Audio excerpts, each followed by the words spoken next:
Tell us where you're from. Give us any other tidbits of political or religious information that we can use against you at some point in the Q&A.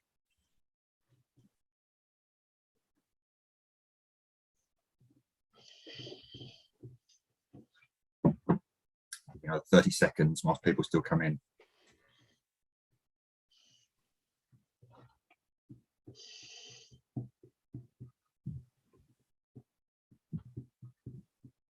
As Abby said, if you're tweeting hashtags at Theos Think Tank, or rather at Theos Think Tank, at Theos Nick, and hashtag religion and politics are the ones to use.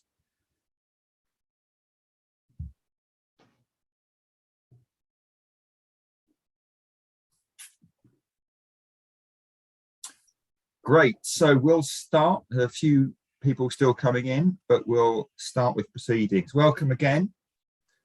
My name is Nick Spencer. I'm Senior Fellow at Theos, and it's a great pleasure to see you at the second of these 3 seminars on mixing religion and politics. The subject of today's seminar being renewing democratic pluralism.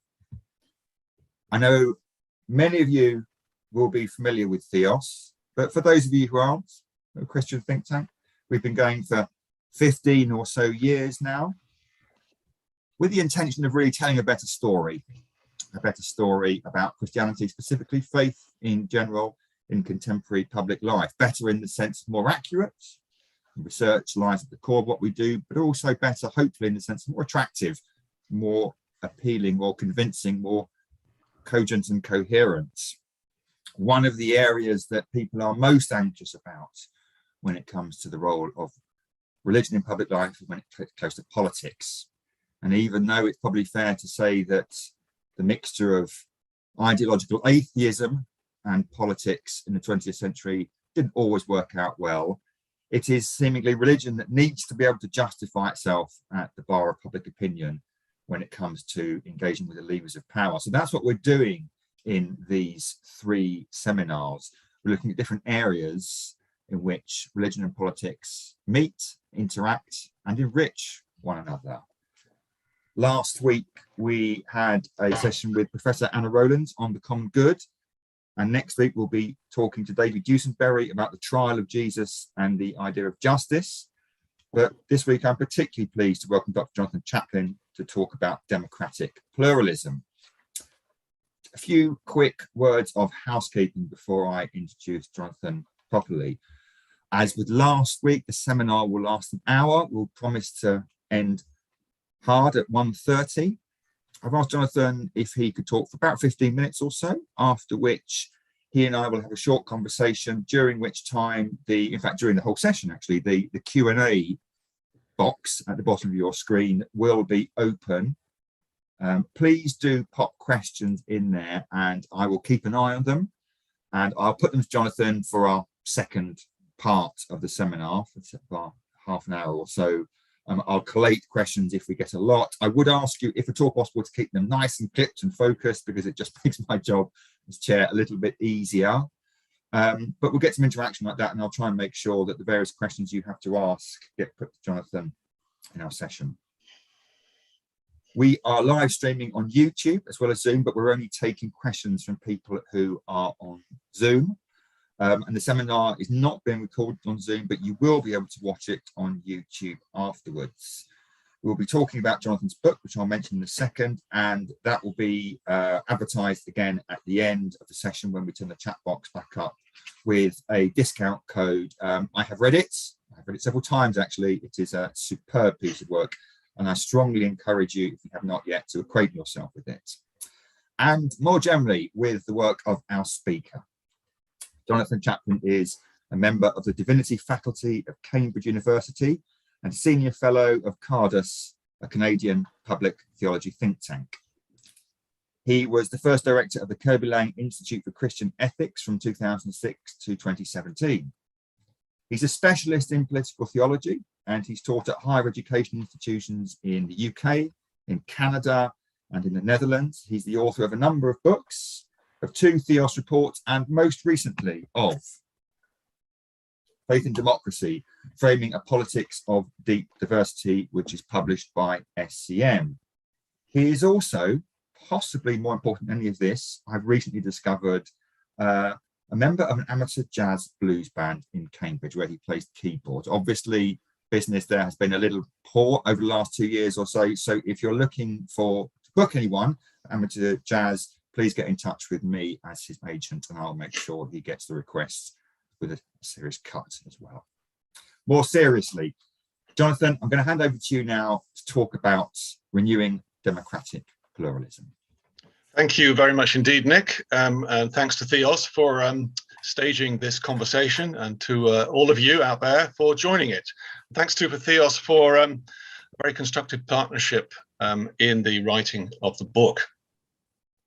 So for its 2019 annual audit of political engagement, the Hansard Society asked people if Britain needs a strong ruler willing to break the rules.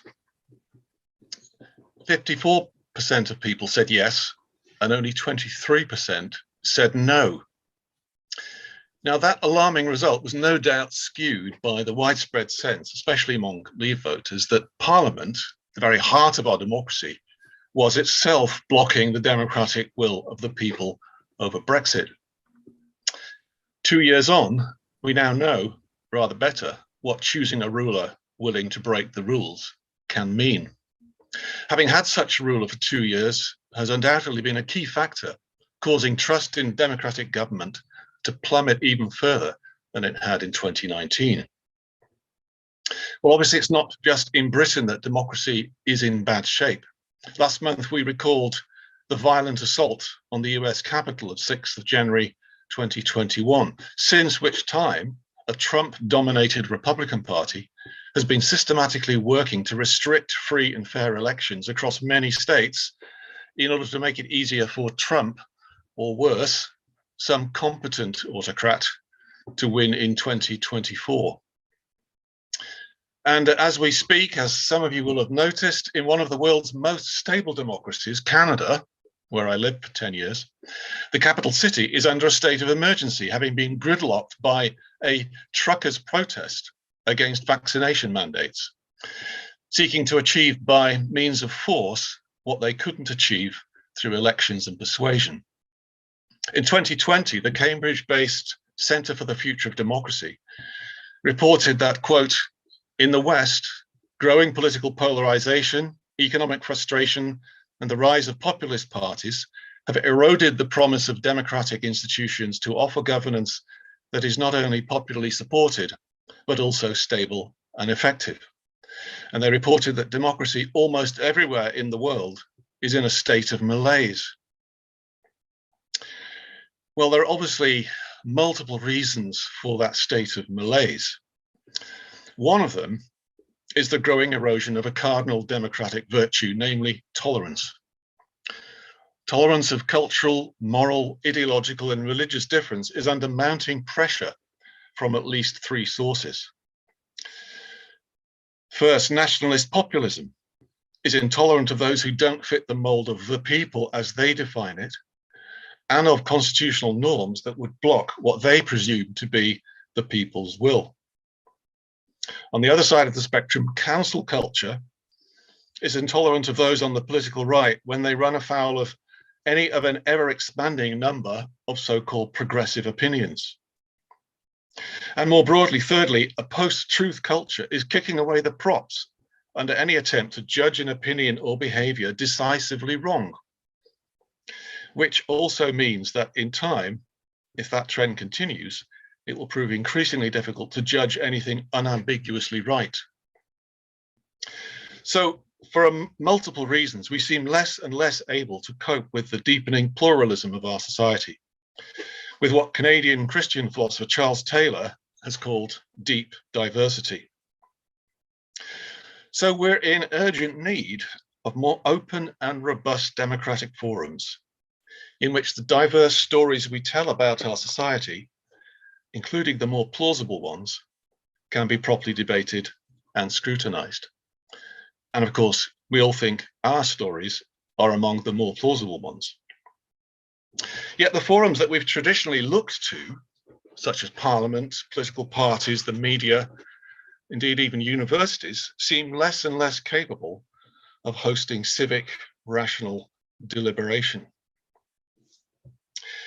Well, to remedy such a situation, obviously a host of changes would be necessary. But today I'm just going to focus on one, which is the place of faith in those democratic forums. And by faiths, I mean either religious or secular faiths, worldviews, moral visions, philosophies of life, and so forth. Now, I'm not going to argue that faith should be introduced into our democratic forums. I submit that it's already there in abundance, if often concealed or denied. So, to use the two examples I just mentioned, nationalist populism is a kind of political faith. It invests inordinate trust in the saving power of a restored national identity, one that has supposedly been corroded by liberal elites and will only be set free by the will of a strong leader. You could say that cancel culture is another kind of political faith. It invests inordinate faith in an expanding regime of liberative individual rights that promise to cast off all oppressive traditions and create a society of true equality. Well, a less visible, but I think no less powerful example is scientism, by which I mean an inordinate faith in science and technology and scientific and technological expertise to overcome the political problems besetting us. In some versions, scientism even makes democracy itself unnecessary. Why not just leave everything to the experts? And if you've got a strong stomach, an extreme version of this can be found on Dominic Cummings' blog. Well, each in its own way offers some diagnosis of what is the evil that is corrupting us and some supposed path to social salvation. Faith is already present in democracy. Well, given those and many other challenges, in the time available, I just want to explore two proposals about the place of faith in our democratic forums. First, we should promote pluralism rather than secularism. So many people still today suggest that the way to get rid of unwelcome faiths, whether those I've just mentioned or any traditional religious faith, is to establish a form of neutral public secularism in which all faiths are treated equally by being equally excluded from influence on the state. On this view, all voices are free to speak, but only if they adopt the official language of a secularist worldview.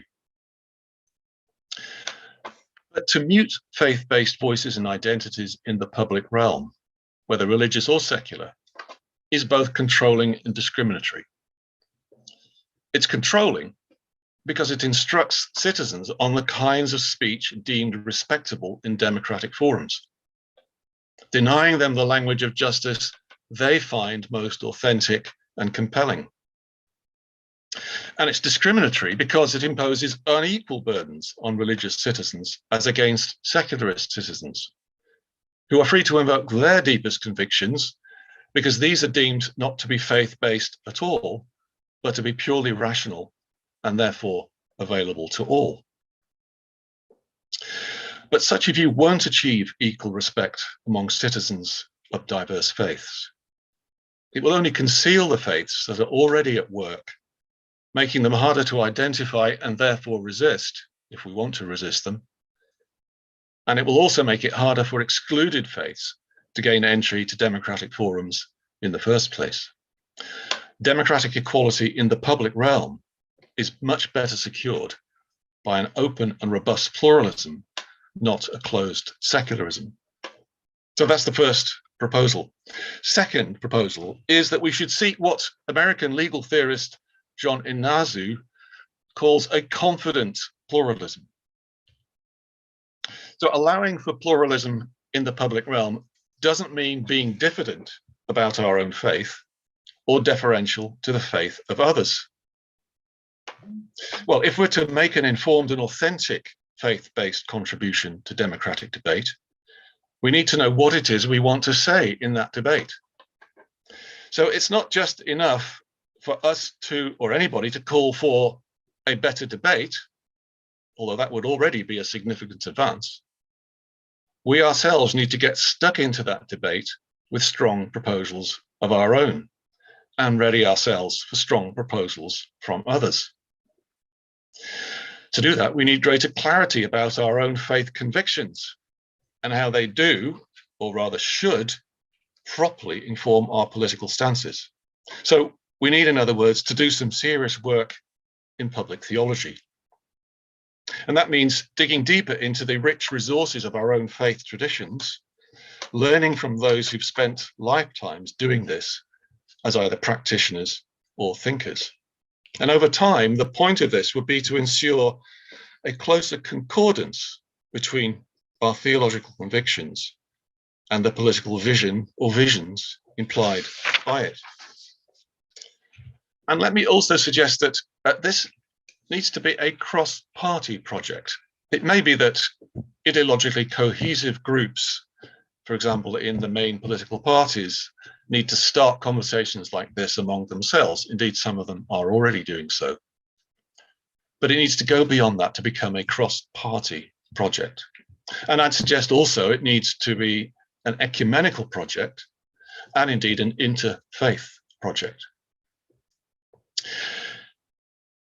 Whether we actually talk God in public, by which I mean use explicitly religious language, is, however, a matter of prudence. In fact, I'd suggest that mostly it won't be appropriate to lead with our faith convictions in most democratic forums. And this is because we want to show respect to our fellow citizens as equals. And to do that, we'll want to speak in a publicly intelligible language.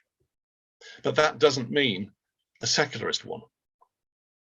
Then, having trained ourselves in such a public faith-inspired language, we then need to build the confidence to articulate it in democratic debates without apology, but with humility. And such humility will be shown, for example, by being open to hearing criticisms of our own positions, attentive to the faith inspirations of others, ready to learn from them.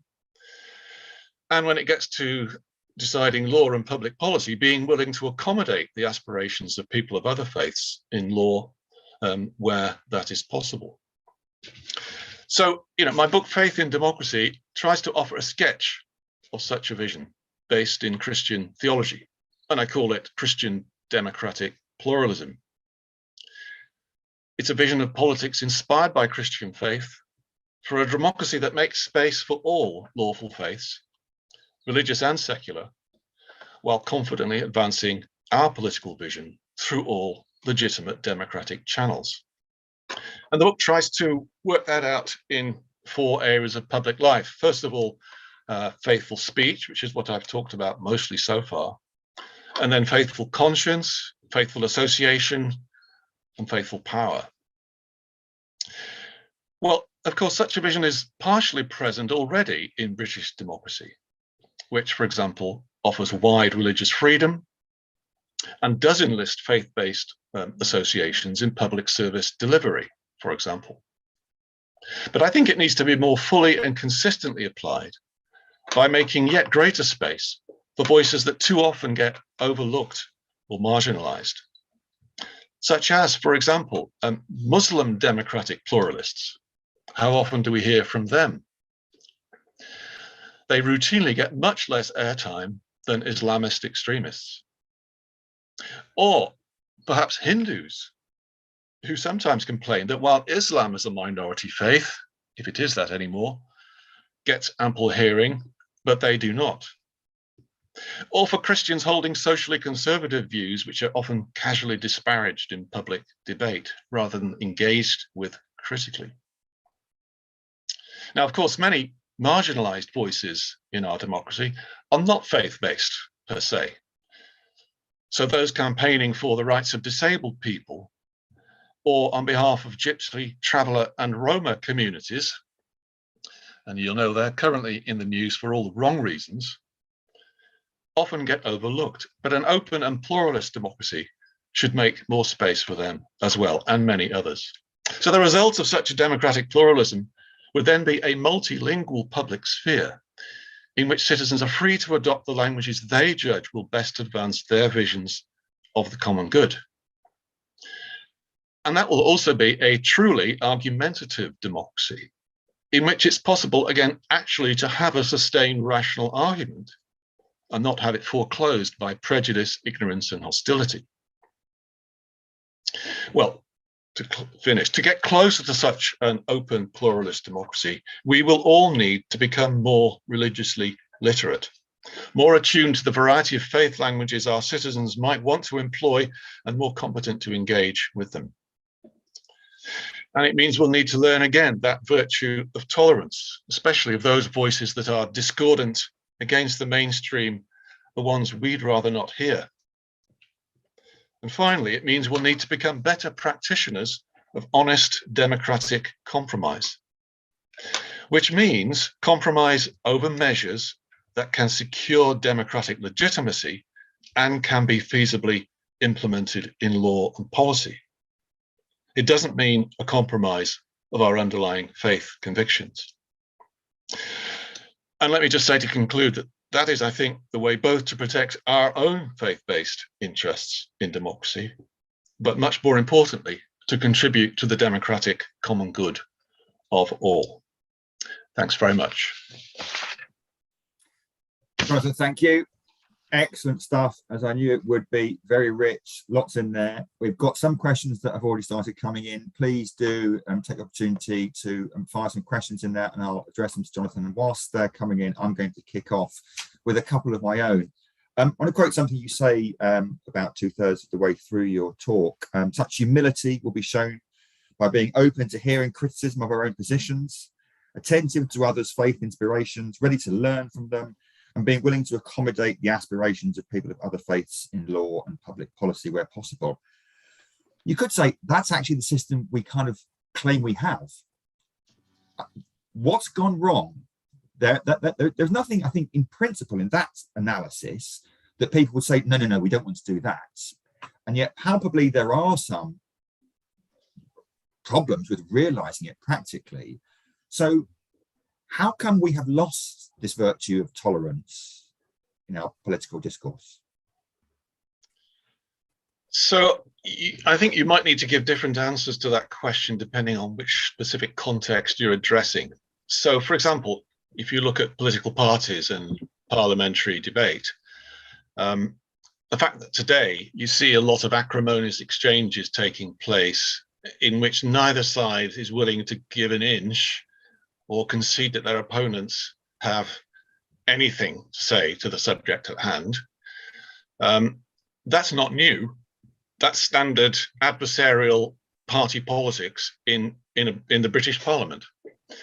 But certainly, I think you would say that over the last few years, the tone of those debates has deteriorated, and the willingness of leaders on all sides and followers to engage in a kind of rhetoric that closes down debate, that refuses to concede the wisdom of any other politician in Parliament, at least as long as the cameras are rolling. You do find this in select committees, which most people don't pay any attention to, where you have much more of an open cut and thrust debate, although even there you find all kinds of grandstanding going on as soon as the cameras are on. So that in itself isn't completely new, but it's got worse, I think, in the last few years. And there's no doubt, whatever your stance on Brexit, that the whole trauma of Brexit has massively contributed to that. So it's now widely reported that, you know, the new cleavage in British politics is not left and right or Labour Conservative, it's Leave and Remain. And that looks like it's set to persist for a while. And I can't prove this. I don't have any social scientific evidence. I don't know what kind of evidence you could come up with to prove this, but people have dug their heels in over this. They have been traumatized, many people, over the last few years, and they're not yet willing to admit that they've made a mistake on either side. So I think that cleavage is going to last for a while. It's done, in that sense, permanent damage. And I say that irrespective of your stance on Brexit. You know, one could have imagined better ways to go about whether or not we wanted to leave the European Union. And one could have envisaged, you know, any number of options there. So I'm not speaking here as a sort of Ramona, although I have my days. So that's Parliament. But then I think, in the wider public discourse, again, it depends on the setting. Might be interesting to hear from people in local government how things look when you're sitting around, the council chamber, which I don't have any really direct experience of. But, obviously in the social media universe, I mean, what do I need to say here? It's just so obvious that the tone of debate, well, there isn't any debate, hardly. It's proven itself incapable of hosting debates. That's, it's kind of increasingly a cesspit where, angels fear to tread, and it's very difficult to know how to fix that. We just have to, wherever we can, establish pockets of sober civic dialogue, light some candles in the darkness rather than screaming at it. That's just the beginning of an answer. Well, let me pick up one of the things you said there and ask a slightly tongue-in-cheek question, but only slightly tongue-in-cheek. I'm old enough to remember the debates there were over whether we should televise Parliament. And beforehand, it was broadcast on the radio, PMQs you could hear on the radio. But when they were quoting bits of PMQs in the 6 o'clock news, you'd have a static picture of the chamber and just the radio. And people said, you need to broadcast PMQs because this is the cockpit of our democracy. This is the key moments of the parliamentary week. And other people said, no, you don't, because it'll cheapen it effectively. We had an example last week of PMQs being really quite considerably cheapened. You make the point about select committees, there's grandstanding there, but actually a lot of the time it's just kind of decent, boring, functional activities of government. If we're serious about this, why don't we stop broadcasting PMQs? Why don't we take the cameras away? Well, I think that would not be the most constructive. It certainly wouldn't be the most popular way to address the problem.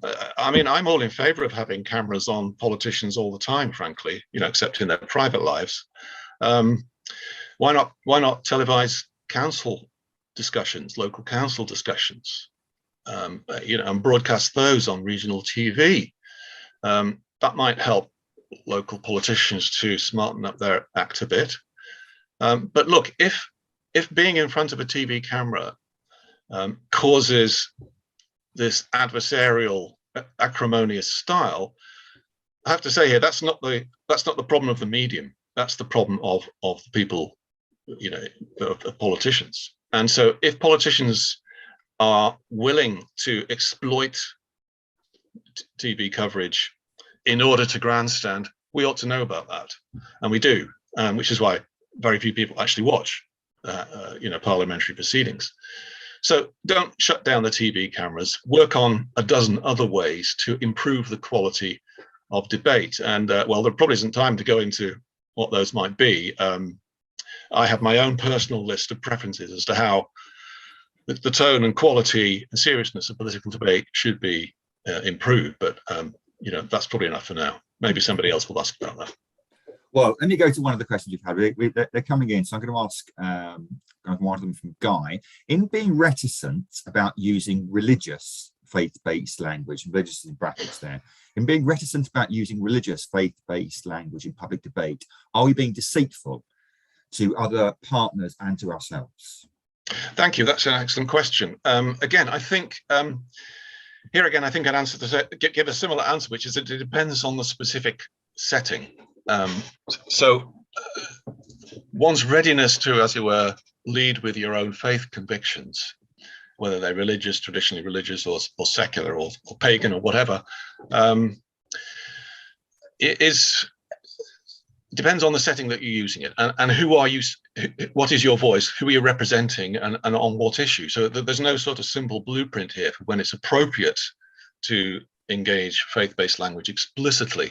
So if you're a faith-based campaigning group, let's say, I don't know, Christian Aid or CAFOD or something like that, and you put out an intervention in the public realm and nobody can discover anywhere, even scrutinizing your website, that there's a faith basis to it and something's gone wrong. So, that's sort of, in that sort of setting, it's perfectly okay. It's expected to lead with your faith-based convictions. I mean, I'm thinking of parliamentary debates where, that sort of religiously front-loaded talk would be counterproductive. So it's not that it's illegitimate, but that it would simply be counterproductive, and it could be seen as disrespectful to other people. As to whether it's deceitful, I don't think so. I mean, so long as people can somehow discover that you are motivated by a faith perspective, if you are, then that's perfectly okay. So it may be that if you're an MP and you're speaking in a debate, you speak the usual language of politics, so to speak, public language, but on your website, or so supposing that in the election you made it clear that you were coming from a faith perspective, then people should be able to identify that. So again, I think the same applies to people who I've described as subscribing to some kind of secularist faith. They themselves often don't acknowledge that they have a faith perspective, which makes it quite difficult to engage in conversation on that particular question. But again, I wouldn't expect them to lead with their fundamental philosophical conception of secular humanism or whatever it was, so long as it was possible to identify somewhere what that faith perspective was. Thank you. Your talk of secularism there leads nicely on to another question I have from an anonymous attendee. Does Dr. Chaplin acknowledge that secularism, i.e. the separation of religion and state, is different from atheism? Many secularists are religious, myself included, the questioner says. Would he prefer provisions in the US Constitution that mean that religion and state must be separate to be removed? Okay, thanks for that. That gives me the opportunity to clarify an important claim that I spell out in considerable detail in the book, an important distinction between kinds of secularism. So far, when I've talked about secularism, I've referred to it as in terms of a faith or a worldview. And I'm thinking of a kind of secular humanist metaphysic or worldview that could be, as it were, could stand alongside and be compared with major world religions. At least I would want to do that and call both faiths. And what I've argued is that that kind of secularist faith should not be dominating the public realm, nor should Christianity or Islam. But I distinguish that from church-state separation or distinction, that's a better term.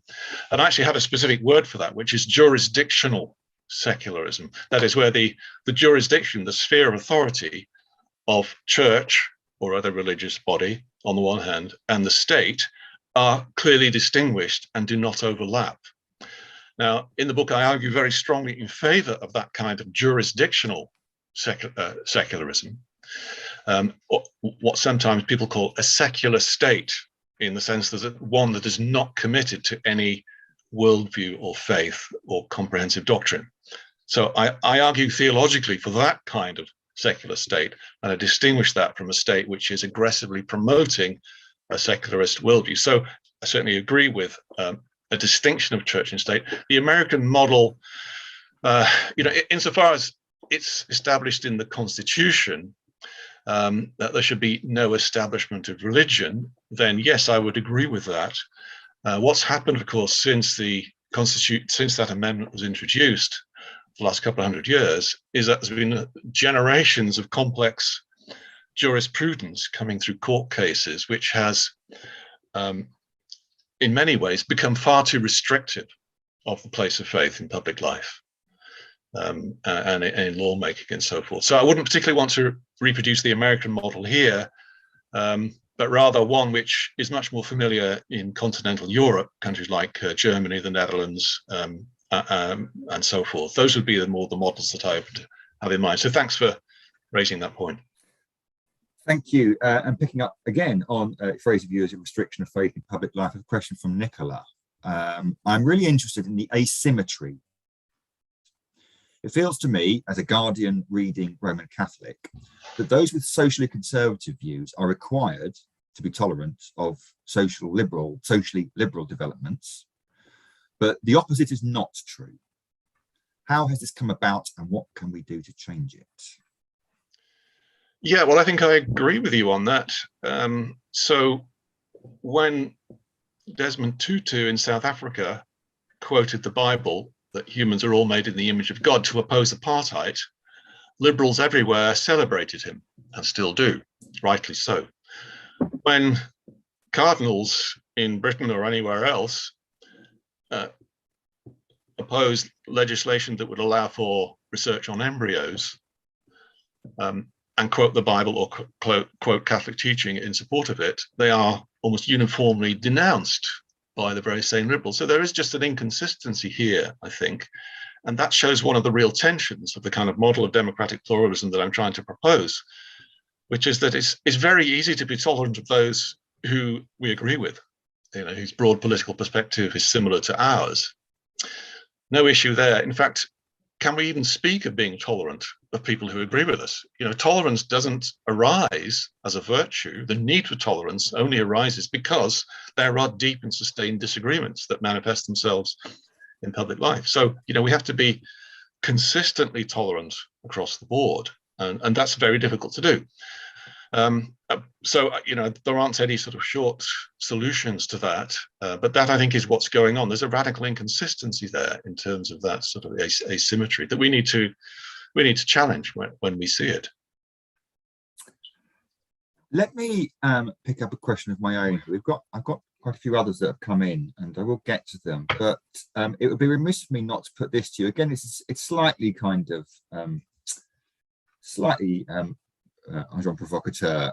We had Anna talking last week on the common good. Your stress in what you've been saying is we need a confident pluralism. We're prepared to make strong proposals. We're not diffident about our faith commitments. We should seek an argumentative democracy. To what extent do you think that isn't going to be in direct tension with the common good? By what I mean, if you're inviting more and more people to vocalize and be honest and not diffident about the things that make them different from other people, aren't we at risk of further fracturing our common good? Yes, a great question and a fascinating one. Yes, there's always a risk that such a model, more argumentative democracy, would cause that kind of fracturing. That's a risk.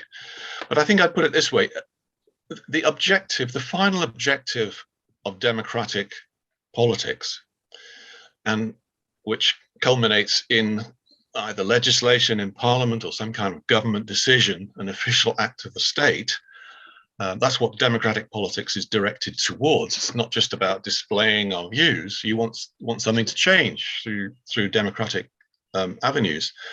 The point of that is, in order for that to happen, you need to have sufficient consensus to at least reach a majority, preferably much wider consensus. What kind of consensus do we want, and how patient are we prepared to be in getting it? So it's possible to get a quick and apparently easy consensus if you keep all kinds of voices out of the debate. I mean, it's much easier, isn't it? If you're in a debating situation and there's simply two views, yours and one opposing view, that simplifies things nicely, and it means that if you lock people in a room for 24 hours and say come out with an agreement, there's a fairly high chance that they will. But if you've got 7 different voices all speaking up with equal force, it's going to be more complex. The fact is, we have to design our deliberative processes to reflect where we are as a society, and that is increasingly fractured, splintered, and angry. And I think ultimately, the only antidote to that is to just give more time to voices that otherwise would not get a hearing. To be committed to slow democracy, in order that the consensus that then emerges, assuming it does, is more truly representative of the people, therefore more democratic, and hopefully more stable. So that will be the kind of answer I'd give to that. But I would say this one thing. So I'm a Protestant. I'm an Anglican. Anna is a Roman Catholic, and I do detect different emphases on this point between Catholics and Protestants. It might be just interesting to notice that. So Catholics often speak in a way, speak of the common good in a way which is much more directed to finding agreement. Some Protestants, at least, including me, agree with all that, but want to say, yeah, but hang on, we're in a fallen, splintered world. Some of us hate each other. We're deeply divided. We must give airtime to dissenting views, and allow a consensus to emerge out of that. Okay, that's my slightly biased account of the two different traditions, but there is an interesting distinction there, which is, I think, worth discussing. Thank you. I've got a couple of questions here, one from Iqbal and one from Julia. They are different questions, but you'll see the connection between them. So Iqbal asks, is there a particular person engaged in the British political scene today whom you admire for their smart and faithful approach to conversation and debates? And let me just scroll down to Julia's question. How can a movement for democratic pluralism and civility be developed that can win over others? Who is already on our wavelength in the corridors of power? So I guess there's a link in that question between, who individually or perhaps groups are getting it right? Who are the allies here? Where do you see signs of hope? Yeah, thank you. That's a great and a difficult question. You're inviting me to sort of name names, and I'm aware that possibly in our audience there might be some people who qualify for my admiration, but I'm not going to mention. So apologies to you if I don't. I think even though we're not bound by BBC impartiality here, it's necessary to name people in several political parties, at least. One of the people that I've long most admired, who is a sitting MP now, is Stephen Timms, Labour MP, who has been very much involved in these kinds of discussions over many years, and involved in policy formation in the place of faith in public life. And it seems to me that he is a walking exemplar of all the democratic pluralist virtues that I've been talking about. Well, in the Conservative Party, there certainly are other examples. It's harder to pin down one particular name, and as soon as I do name a name, I'm going to divide my audience. But Dominic Grieve, former Conservative Attorney General, seems to me to be another fine, admirable exemplar of these kinds of virtues. Respectful, well-informed, mature, balanced, never acrimonious, positive wherever he can be, and so forth. Among the Liberal Democrats, there are several names could be mentioned. What a time for one's mental screen to go blank when you're thinking of a particular name. But there are certainly people in the Liberal Democrats, have been for many years, who... Sarah Tether, perhaps. I think she's no longer standing as an MP. Sarah Tether, but as a... Oh, yeah, Sarah Tether would be a great example. Yeah. David Alton, and many others. So one could extend this to other parties as well. Jonathan Bartley, until recently co-leader of the Greens, again, to me, an exemplar of this kind of democratic pluralism. Certainly one to make for an argumentative democracy, rightly so, but nevertheless abiding by those other virtues. So those would be some examples. In terms of who do we need to win over? I mean, it's not as if anyone can launch a single campaign for a better democratic pluralism. It's more multifaceted than that. What we're talking about is incremental changes that we need to work for and exemplify in practice across a whole range of different fronts. But it seems to me that there are certainly people in all political parties that I can think of who would be very sympathetic to the view that I'm commending. Indeed, they'd probably say, look, we're doing this already, which is great. And what I'd say is fantastic. We'd love to hear from you. We'd love to hear you articulate in public settings more fully and more kind of extensively, more explicitly, how these commitments arise out of your faith perspective, whether it's religious or secular. Maybe at some point there needs to be some sort of cross-party pledge or commitment or charter that people would sign up to. Every new prime minister says they're going to introduce a new politics, and after the second PMQs, it's disappeared forever. So maybe something like that, or public cross-party statement would be of value. But really, it's the small tasks, the small incremental changes, across the board in terms of tone of debate, objectives, how to negotiate, how to compromise, how to collaborate, how to build coalitions, and how to resist the dark forces that are undermining us. Thank you. Another question here. It's a slightly spiky one, but we welcome spiky questions. It's all part of the argumentative democracy that is Theos. It's from Jamie. Isn't the issue that you have identified at the heart of this respect, which is totally absent in all media, both commercial media and social media? Indeed, Jonathan himself showed a clear lack of respect in describing our Prime Minister.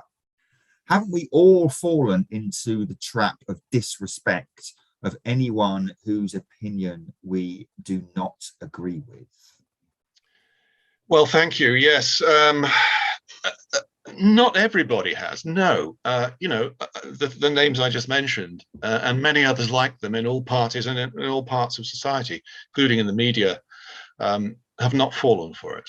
They are quietly going about their business, speaking respectfully, having open minds, engaging in civic deliberation, improving society here, there, and everywhere, but unsung, because of course the media is not interested in that kind of boring work, which doesn't fit the adversarial mold.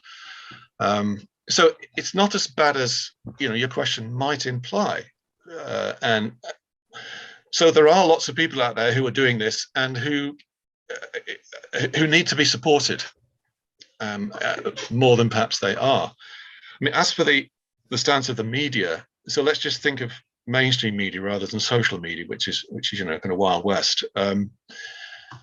Absolutely right. The media, as we all know, gravitate to that which is conflictual and adversarial, indeed sensational.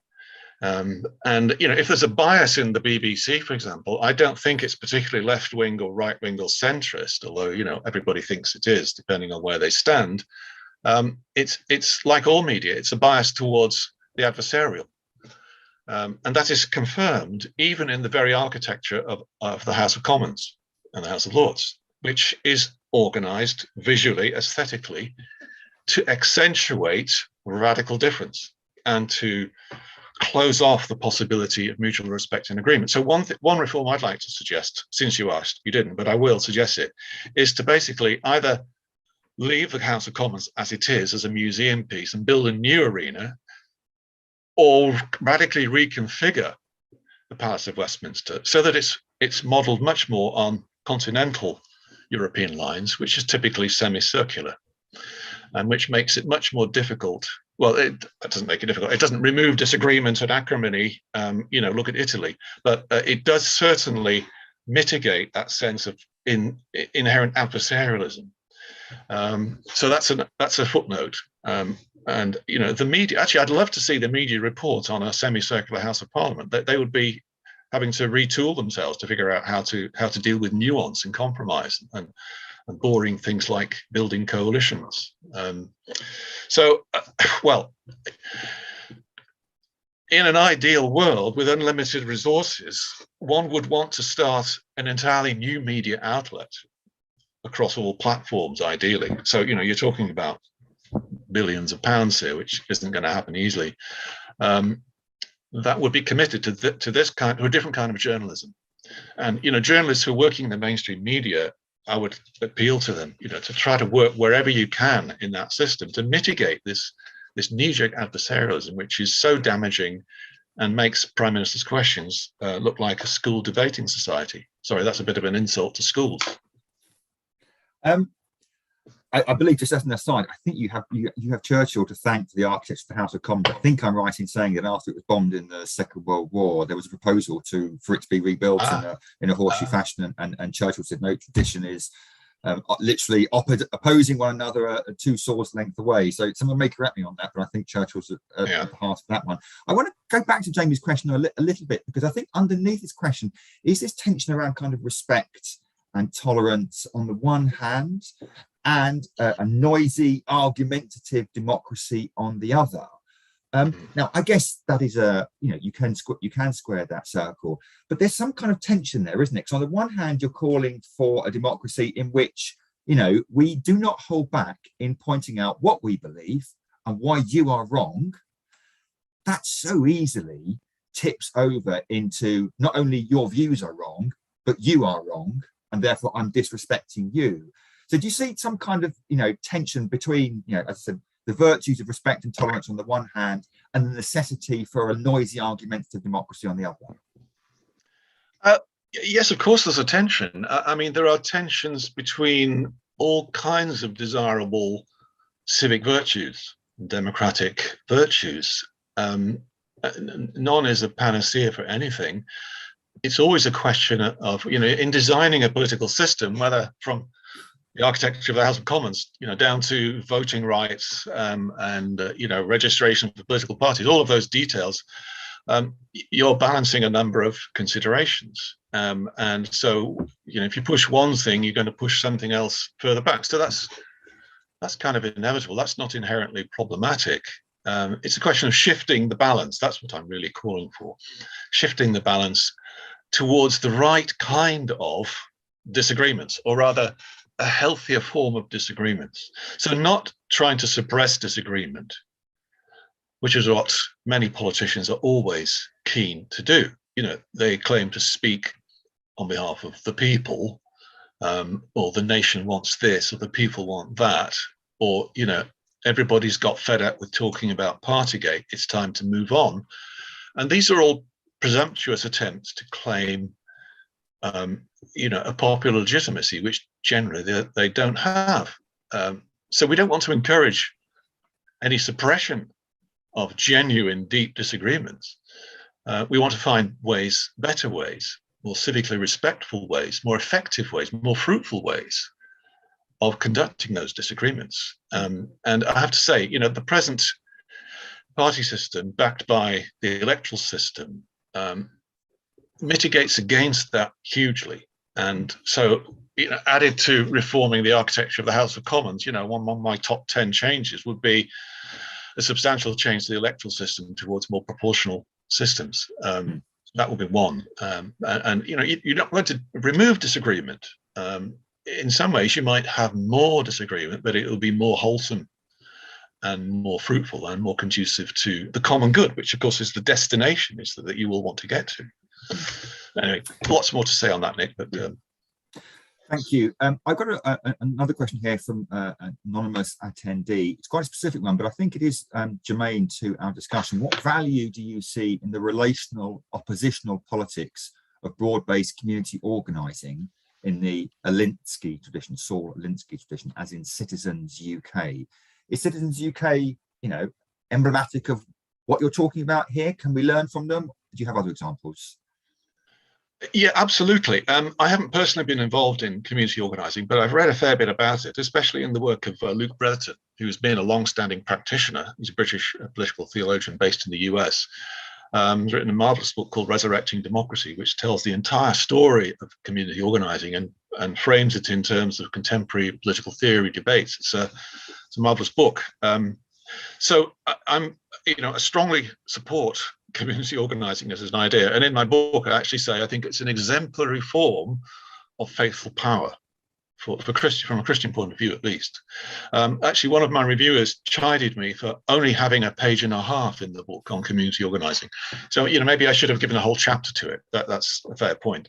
But I mean, why I think it is an exemplary form of faithful power is because, well, a number of reasons. One is it operates outside the sort of stifling party political system that dominates us at the moment. It orchestrates people's energies from the grassroots up, from very local communities, and identifies issues that pertain to those local communities. So, for example, its living wage campaign some years ago in London, grew out of the fact that many Londoners, suffer from incredibly low wages. And so as a result of various community organising initiatives over a number of years, they managed to get key large corporations in London, in the City of London and elsewhere, to pledge to pay a living wage, not just a minimum wage, a living wage, which is higher than the minimum wage. So fantastic success. And, I'd say power to their elbow, more of that wherever we can do it. But it's not the only kind of faithful power that we need to exercise. There are many others. And the other thing is that it's not resistant to the open articulation of faith-based motivations. People who participated report that there are many occasions, many opportunities for people to speak from their heart, so to speak, and to declare where they're coming from in religious or other terms, and that's not screened out by this kind of secularist, this closed form of secularism. That seems to me, eminently healthy. So yeah, I'm very much in favour of that. So we've got time for at least one more question. Maybe I might squeeze in two, but while we're on the subject of specific examples, concrete examples, a question from Nigel: do you have one or two specific concrete suggestions as to how to achieve greater pluralism? For example, a statement of pluralist principles, which organisations or parties are invited to sign up to, that kind of thing. Well, that's a great question. Yes, that would actually be a very good idea. I mean, it's partly what I was hinting at earlier in response to the earlier question, when I said that, maybe MPs, at least, if we start there, who are committed to the virtues of democratic pluralism should speak out and say so and make some kind of a pledge. So perhaps what we need is something like a charter for faith in British democracy.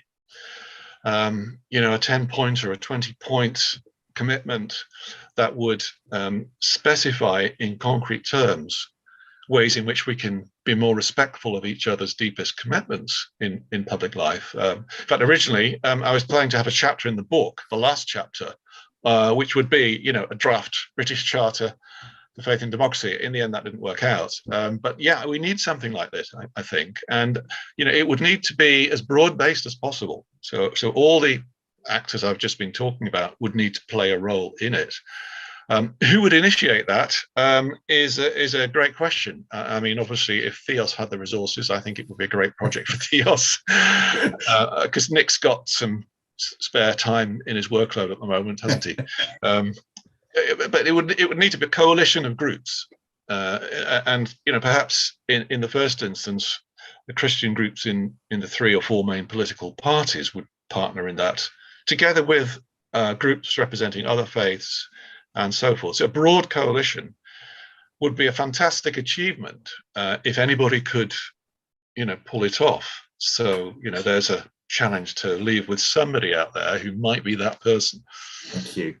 Well, I mean, you kind of preempted Nigel's follow-up question, was picking up on your point about a cross-party pledge or charter. Have you or anyone else tried drafting one? So, you're way ahead of the curve on that one.